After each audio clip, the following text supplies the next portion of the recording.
Hello student, class 9 science का revision कर रहे हैं हम। अगर किसी के कुछ एग्ज़ाम चल रहे हैं जैसे कंपार्टमेंट एग्ज़ाम या फिर फाइनल एग्ज़ाम या मिड टर्म एग्ज़ाम, तो उनमें ये चैप्टर बहुत इंपॉर्टेंट है। तो इसमें से इंपॉर्टेंट क्वेश्चन समझ लेते हैं एटम एंड मॉलिक्यूल्स के। तो देखिए, एटम सबसे पहले तो होता क्या है। तो एटम तो सबको ही पता है, स्मॉलेस्ट पार्टिकल है ना। Smallest particle of the element that display all the property of the element, जिसके अंदर एलिमेंट की सारी प्रॉपर्टी होती है उसे हम एटम कहते हैं। और ये बिल्डिंग ब्लॉक है मैटर का, ठीक है। उसके बाद एटम्स से जब दो एटम मिलते हैं या उससे ज़्यादा तो मॉलिक्यूल बनते हैं। तो ग्रुप ऑफ 2 और मोर एटम्स केमिकली बॉन्डेड टुगेदर, जब वो एक साथ बॉन्ड होंगे केमिकली तो उससे उन 2 या 2 से ज़्यादा एटम से क्या बनता है, मॉलिक्यूल बनता है, ठीक है। तो जो स्मॉलेस्ट पार्टिकल है एक एलिमेंट का या कंपाउंड का जो कैपेबल है इंडिपेंडेंट एग्जिस्टेंस रखने में, उसको भी हम क्या कहते हैं, मॉलिक्यूल कहते हैं, ठीक है। समझ आ गया। तो मॉलिक्यूल 2 टाइप के होते हैं, molecule of element, molecule of compound. तो ये मॉलिक्यूल के टाइप पूछे तो molecule of element, molecule of compound. तो मॉलिक्यूल ऑफ एलिमेंट मतलब जिसके अंदर 1 टाइप ऑफ एटम हो, contain only 1 type of atom, ठीक है। जैसे कि ऑक्सीजन है O2, ओ के कितने एटम है, 2, और ऑक्सीजन के ये ना सेम। तो जब 1 टाइप ऑफ एटम हो, 2 से ज़्यादा या 2, तो उसको हम एलिमेंट कहेंगे, मॉलिक्यूल ऑफ एलिमेंट। और मॉलिक्यूल ऑफ कंपाउंड क्या होगा, जब कंटेन 2 और मोर टाइप ऑफ एटम, जिसके अंदर 2 या 2 से ज़्यादा अलग अलग टाइप के एटम होंगे, तो उसको कंपाउंड कहेंगे, बट फिक्स प्रोपोर्शन में होंगे, ये ध्यान रखना, ठीक है। तो जैसे कि हो गया वाटर H2O, है ना, या फिर CH4, मीथेन। तो ये क्या है, कंपाउंड है। तो यहाँ से आपको पता चला एलिमेंट क्या होते हैं, मॉलिक्यूल ऑफ एलिमेंट जिसमें O2 हो, O3 हो, ठीक है, यानी सेम टाइप ऑफ एटम 2 या 2 से ज़्यादा हो। और कंपाउंड कब होता है, जब डिफरेंट टाइप के एटम हो, जैसे वाटर में H और O के है ना एटम, H के 2 है और O का 1 है। CH4 में C के 1 है और H के 4 है। तो ये डिफरेंट टाइप ऑफ एटम से बने हैं, तो ये कंपाउंड है। बट ऐसा नहीं किसी भी प्रोपोर्शन में, ये एक फिक्स प्रोपोर्शन में होते हैं। इसके बाद आयंस क्या होते हैं, पेपर में ये आयंस आता है।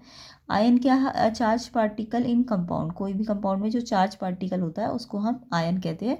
आयन 2 टाइप के होते हैं, एक एनायन होता है और एक कैटायन। नेगेटिवली चार्ज आयन को हम एनायन कहते हैं और पॉजिटिवली चार्ज आयन को हम कैटायन कहते हैं। तो देखिए, एनायन के एग्जाम्पल है Cl-, Br-, और कैटायन की एग्जाम्पल है Na+, और जैसे Ba2+ या Ca2+। तो ये कैटायन होंगे। जब पॉजिटिव चार्ज होगा तो कैटायन, नेगेटिव चार्ज होगा तो एनायन, ठीक है।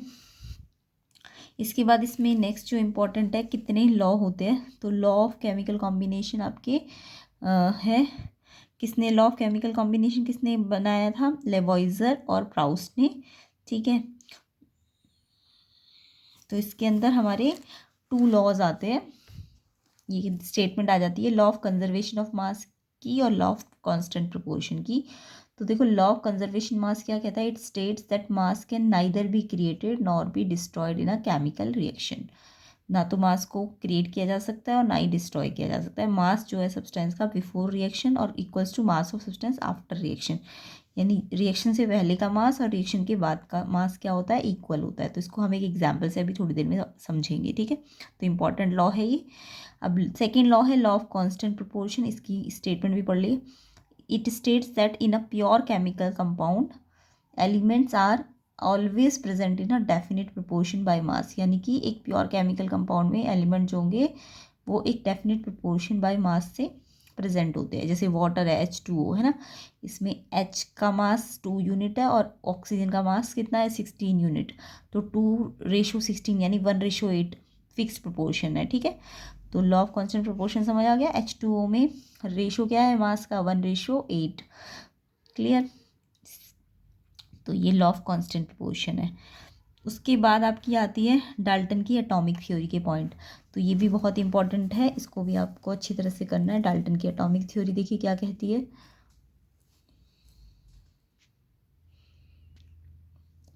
तो इसमें है every matter is made up of many tiny particles called atoms. और एटम कैसे होंगे, इंडिविजिबल पार्टिकल होंगे जो ना तो क्रिएट होंगे और ना ही डिस्ट्रॉयड होंगे केमिकल रिएक्शन में। एटम सेम एलिमेंट के आइडेंटिकल होते हैं, डिफरेंट एलिमेंट के डिफरेंट होते हैं। एटम स्मॉलेस्ट यूनिट होती है जो केमिकल कॉम्बिनेशन में पार्ट्स लेती है। एटम रेशो में कंबाइन होता है या स्मॉल होल नंबर्स के रेशो में कंबाइन होकर कंपाउंड बनाते हैं। तो ये इसके थ्योरी के पॉइंट है, ये आपको याद करना है, ठीक है। इसके बाद है मोल। मोल क्या होता है? The amount of a substance which contain the same number of particle as the number of carbon atom present in 12 gram of carbon 12 isotope of carbon. यानी कि ये उस अमाउंट ऑफ सब्सटेंस को कहेंगे जिसके अंदर सेम नंबर ऑफ पार्टिकल है जितने नंबर ऑफ कार्बन एटम 12 ग्राम में कार्बन 12 के आइसोटोप में होंगे, ठीक है। तो कार्बन 12 को हमने एक स्टैंडर्ड मान लिया है, तो उसके अंदर जितने एटम होंगे ना उतने ही नंबर ऑफ पार्टिकल किसी भी सब्सटेंस किसी के अंदर भी है, उस अमाउंट को हम क्या कहते हैं? मोल कहते हैं, ठीक है। तो मोल किसने डिस्कवर किया था? विल्हेम ऑस्टवाल्ड ने। और मास ऑफ 1 मोल को हम क्या कहते हैं? उसका मोलर मास। एक मोल के मास को हम क्या कहते हैं? Molar mass. यानी कि मोलर मास अगर किसी जैसे वाटर है, वाटर का मोलर मास आप निकालोगे तो 18 आएगा, है ना। तो 18 ग्राम में कितना होता है? 1 मोल होता है वाटर का। 18 ग्राम किसके इक्वल है? 1 मोल। तो किसी भी कंपाउंड का 1 मोल उसके मोलर मास के क्या होता है? इक्वल होता है। और 1 मोल में अगर आपको नंबर ऑफ एटम या पार्टिकल पूछ लिए जाए तो वो होते हैं एवोगैड्रो नंबर 6.022 इंटू 10⁻23। वो आपको याद करना है, ठीक है। तो आयन्स हमने समझ लिए। एनायन क्या होते हैं? नेगेटिवली चार्ज आयन, उसको एनायन कहेंगे। Cl minus, Br minus. Cation क्या होंगे? पॉजिटिवली चार्ज आयन, उनको हम जैसे Na plus, Ba2 plus. Calcium का एग्जाम्पल मैंने दिया था, Ca2 plus, Mg2 plus. Formula unit mass क्या होता है? Sum of atomic masses. जब हम एटॉमिक मास का सम करते हैं ऑल एटम्स का एक फॉर्मूला यूनिट में कंपाउंड की, तो उसको फॉर्मूला यूनिट मास कहेंगे। मॉलिक्यूलर मास क्या है? Sum of atomic masses of all atom in a molecule. ये मॉलिक्यूल के अंदर जितने भी एटम होंगे उनका सम होगा एटॉमिक मास का। इसकी यूनिट यू होती है, ठीक है। और ये भी एटॉमिक मास का ही सम है, लेकिन एक फॉर्मूला यूनिट के अंदर जो सम होगा उसको फॉर्मूला यूनिट मास कहेंगे, ठीक है। तो जैसे NaCl का एक जो फॉर्मूला है वो उसमें 1:1 आता है, इसलिए 1 फॉर्मूला यूनिट मास NaCl का जो मॉलिक्यूलर मास होगा वो इसका फॉर्मूला यूनिट मास भी होता है। तो आपको ये सारे पॉइंट समझ आ गए होंगे। एटम मैंने समझा दिया, स्मॉलेस्ट पार्टिकल एलिमेंट का। मॉलिक्यूल ग्रुप ऑफ 2 और मोर एटम से बनता है। मॉलिक्यूल 2 टाइप के होते हैं। एलिमेंट जब सेम टाइप ऑफ एटम के बनेंगे, और कंपाउंड कब होंगे? जब 2 या 2 से ज़्यादा टाइप के एटम से मिलके कोई बनता है तो उसे कंपाउंड कहेंगे। एग्जाम्पल समझा दिया, वाटर और मीथेन या CO2, ठीक है। ये क्या है? अलग अलग टाइप के एटम से बने हैं, तो ये मॉलिक्यूल्स है। उसके बाद एक एटोमिसिटी आती है और पूछी भी जाती है किसकी एटोमिसिटी कितनी है। तो number of atom constituting A molecule. एक मॉलिक्यूल को बनाने में कितने एटम्स है उसको उसकी एटोमिसिटी कहते हैं। जैसे ऑक्सीजन है, ऑक्सीजन के अंदर टू एटम्स है ना, तो एटोमिसिटी 2 होगी। यानी कि ऑक्सीजन कैसी है? डाई एटॉमिक, तो उसकी एटोमिसिटी कितनी है? 2। जैसे H2O है, H के 2 एटम है और ऑक्सीजन के 1 एटम है, यानी इसकी एटोमिसिटी 3 है। CH4 में कार्बन का 1 एटम है, H के 4 एटम है, तो एटोमिसिटी कितनी हो गई? 5 हो गई, ठीक है। तो एटोमिसिटी क्या है? नंबर ऑफ एटम कितने इसमें प्रेजेंट है, तो 1 कार्बन और 4 हाइड्रोजन। तो एटोमिसिटी भी आपको अच्छी तरह से याद करनी है। अब थोड़े से एक्सरसाइज के क्वेश्चन देख लेते हैं। तो देखिए बच्चों, ये क्वेश्चन इंपॉर्टेंट है एटॉमिसिटी का। तो एटॉमिसिटी मैंने अभी आपको बताइए, number of atom present in a molecule. एक मॉलिक्यूल के अंदर कितने एटम प्रेजेंट है, चाहे वो सेम टाइप के एटम हो या फिर डिफरेंट टाइप के। तो कितने नंबर ऑफ एटम है? जैसे ये O2 है, O2 का मॉलिक्यूल है ना, ये O के कितने एटम है? इसके अंदर 2, तो इसकी एटॉमिसिटी कितनी हो जाएगी? 2। O3 ओजोन, ओजोन के अंदर कितने एटम है? 3। CO2 कार्बन डाइऑक्साइड, C के देखो 1 है और ऑक्सीजन के 2 है, तो कितनी है इसकी एटॉमिसिटी? 3। H के और वाटर में H2O में H के 2 एटम है और 1 ऑक्सीजन का एटम है, तो यानी कि इसकी एटॉमिसिटी भी कितनी है? 3। तो जब 2 एटॉमिसिटी होगी तो इसे डाई एटॉमिक बोलेंगे, 3 होगी तो ट्राई एटॉमिक, ये भी ट्राई एटॉमिक, ये भी ट्राई एटॉमिक। H2SO4 यानी सल्फ्यूरिक एसिड, इसमें देखो H के 2 है, S के 1 है और ऑक्सीजन के कितने हैं? 4 है। H के 2, S का 1, ऑक्सीजन का 4, तो इसकी एटॉमिसिटी कितनी आ जाएगी? 7, है ना। NO2 में देखिए N के कितने एटम है? 1, ऑक्सीजन के कितने हैं? 2, तो NO2 की निकालोगे तो कितनी आ जाएगी एटॉमिसिटी? 3। हीलियम में तो एक ही एटम है, तो ये एटॉमिसिटी 1 है इसकी, ये मोनो एटॉमिक है। कैसी है? हीलियम मोनो एटॉमिक, ठीक है। CO carbon monoxide, carbon monoxide में कार्बन का भी 1 है और ऑक्सीजन के भी 1 एटम है, तो कितनी एटॉमिसिटी है इसकी? 2, यानी इसे डाई एटॉमिक कहेंगे। तो मोनो एटॉमिक गैसेस अगर पूछे तो हीलियम, इसके अलावा आर्गन, ठीक है, ये सब क्या होती है, monoatomic gas. Helium, argon, इनकी एटॉमिसिटी कितनी होती है, 1 होती है। तो ये एटॉमिसिटी आई होप आपको समझ आ गया होगा। इस कॉन्सेप्ट को अच्छी तरह समझना, number of atom present in a molecule, उसको उसकी एटॉमिसिटी कहेंगे।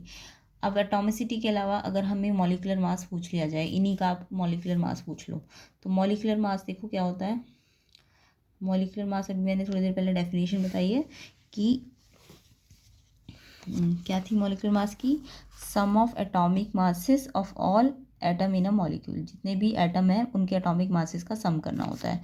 तो एटॉमिक मासेस आपको याद होने चाहिए, जैसे ऑक्सीजन का एटॉमिक मास O2 है, O2 का, ऑक्सीजन के 2 एटम है, एक ऑक्सीजन का एटॉमिक मास कितना होता है 16, और 2 है तो 2 से मल्टीप्लाई कर दोगे तो ये 32 यूनिट एटॉमिक मास आ जाए, मॉलिक्यूलर मास आ जाएगा, ठीक है। जैसे CO2 है, CO2, तो CO2 का अगर मॉलिक्यूलर मास पूछे आपसे, तो कार्बन के एक एटम है ना, तो एक कार्बन के पास कितना एटॉमिक मास होता है 12, इसका एक है तो एक से मल्टीप्लाई करना। ऑक्सीजन के कितने एटम है 2, और एक ऑक्सीजन में कितना मास होता है अभी बताया था 16, ठीक है। तो इसका टोटल करो, 12 1 जा 12 प्लस 16 2 जा 32, तो ये आ जाएगा 44। तो देखो कार्बन का एक एटम और एक एटम का एटॉमिक मास कार्बन का कितना होता है 12, ऑक्सीजन के 2 एटम है और कितना एटॉमिक मास होता है 16। तो पहले एटॉमिसिटी लिखो एंड देन इसका एटॉमिक मास, उसको मल्टीप्लाई कर दो। ऐसे ऑक्सीजन का एटॉमिक कितने हैं 2 और इसका एटॉमिक मास कितना है 16, तो इनको, इसके कार्बन का एटॉमिक मास आ गया 12 और दो ऑक्सीजन का एटॉमिक मास कितना आ गया 32, तो टोटल एटॉमिक मास कितना आ जाएगा 44 यूनिट।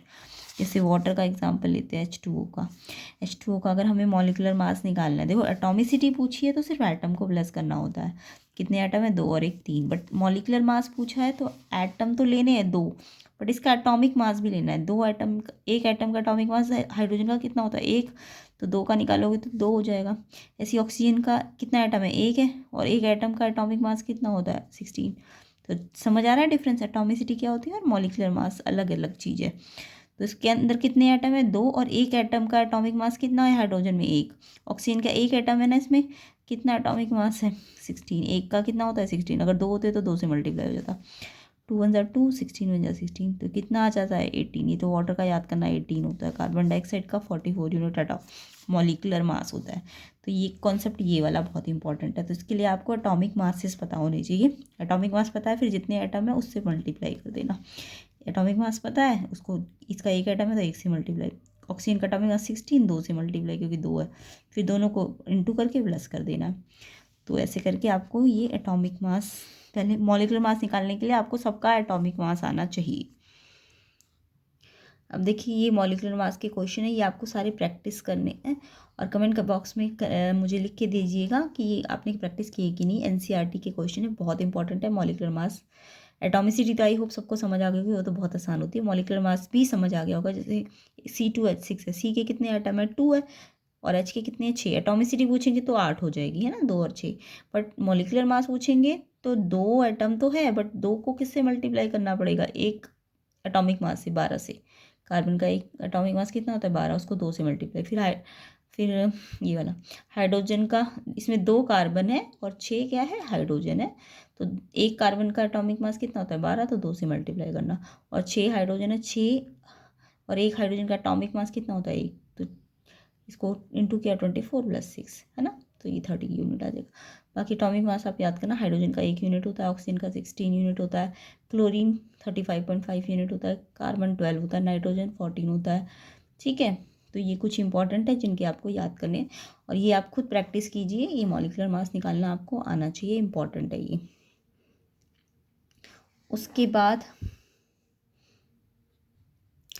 देखिए मॉलिक्यूलर मास को ही हम मोलर मास भी कहते हैं, तो इथाइन C2H2, तो सेम वैसे ही C के 2 एटम है, तो 2 को मल्टीप्लाई करना है इसके एटॉमिक मास से।